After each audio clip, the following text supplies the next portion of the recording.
General নলেজের অত্যন্ত গুরুত্বপূর্ণ তথ্য নিয়ে চলে এসেছি। চলো আমরা তথ্যগুলি জেনে নিই। দেখো প্রথম প্রশ্ন, বলভীর মৈত্রক বংশের শ্রেষ্ঠ নরপতি ছিলেন কে? চতুর্থ ধরসেন। নেক্সট, রাজা চতুর্থ ধরসেনের সভাকবি কে ছিলেন? ভট্টি কাব্যম। গ্রন্থের রচয়িতা ভট্টি। নেক্সট, মালবরাজ দেবগুপ্ত ও গৌড়রাজ শশাঙ্ক যুগ্মভাবে গ্রহবর্মণকে পরাজিত করেন 606 খ্রিস্টাব্দে। পরবর্তী প্রশ্ন, পুষ্যভূতি বংশের প্রথম স্বাধীন শাসক ছিলেন কে? প্রভাকর বর্ধন। নেক্সট, শশাঙ্কের অপর নাম কি? নরেন্দ্রগুপ্ত। পরবর্তী প্রশ্ন, শশাঙ্কের সঙ্গে পুষ্যভূতি বংশের হর্ষবর্ধন ও কামরূপরাজ ভাস্কর বর্মণের যুদ্ধ হয়েছিল।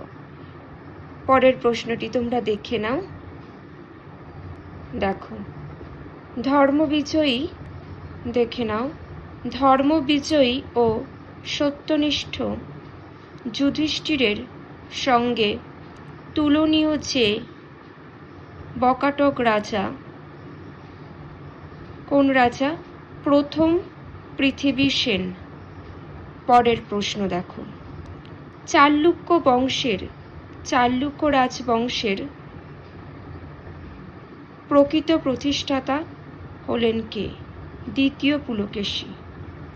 পরের প্রশ্ন, দ্বিতীয় পুলকেশীর সভাকবি ছিলেন কে?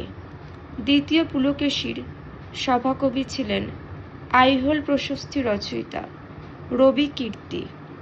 নেক্সট, দ্বিতীয় পুলকেশী যুদ্ধে পরাজিত ও নিহত হন কার কাছে? প্রথম নরসিংহ বর্মণের কাছে। পরের প্রশ্নটি দেখো, দ্বিতীয় পুলকেশীর রাজসভায় হিউয়েনসাং আসেন 641 খ্রিস্টাব্দে।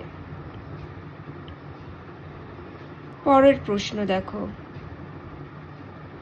বিজাপুরে সঙ্গমেশ্বর মন্দির তৈরি করেন কে? বিজয়াদিত্য। পরবর্তী প্রশ্ন, পল্লবরাজ নন্দীবর্মণকে পরাজিত করে কাঞ্চি দখল করেন কে? চালুক্যরাজ দ্বিতীয় বিক্রমাদিত্য।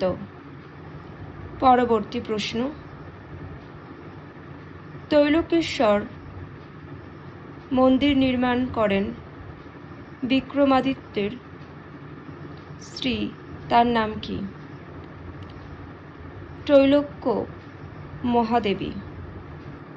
পরের প্রশ্নটি দেখো, বেঙ্গির চালুক্য রাজবংশের পতন ঘটান চোল রাজ, দেখে নাও, দেওয়া আছে।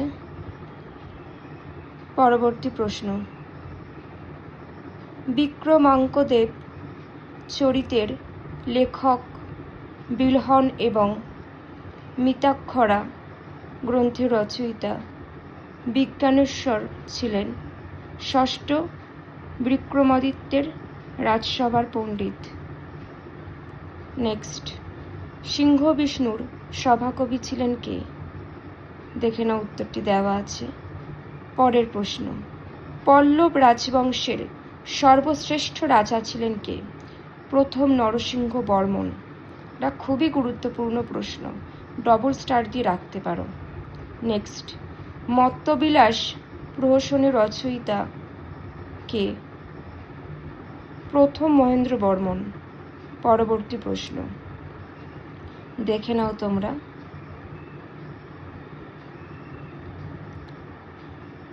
লাস্টেরটা দেখো, রাজসিংহেশ্বর মন্দিরের অপর নাম কৈলাসনাথ মন্দির। যে তথ্যগুলি আলোচনা করে দিলাম প্রত্যেকটা ভীষণ গুরুত্বপূর্ণ। চেষ্টা করবে নিজেদের খাতায় লিখে নেওয়ার। আজ এখানেই শেষ করছি। সকলে ভালো থেকো আর মন দিয়ে পড়াশোনা করতে থাকো।